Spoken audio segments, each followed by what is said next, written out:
All right, guys, example number 3. This one says solve and graph the solution set. Nothing different here, right? One thing I do want to remind you is that if there's anything outside of the absolute value, I've got to get rid of that first before I write my two inequalities, right? I've got to get the absolute value by itself before I write my two equations or inequalities. But there's nothing outside of the absolute value on this problem. So I can go ahead and write it.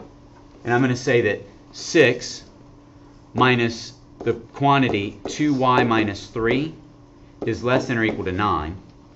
And then the other one is going to be 6 minus the quantity of 2y minus 3 is greater than or equal to negative 9.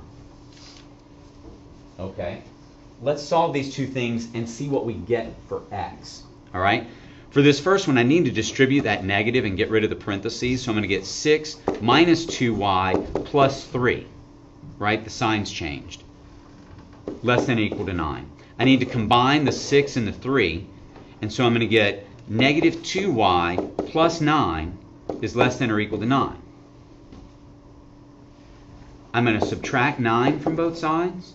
And I'm going to get negative 2y is less than or equal to 0. And then, guys, here's the part we've been waiting for. Divide both sides by negative 2. And I'm going to get y is greater than or equal to 0. Okay, we had to flip it because we divided by, we divided by negative 2. All right, now let's look at the other one. Again, we're going to distribute that negative, and I'm going to get 6 minus 2y plus 3 is greater than or equal to negative 9.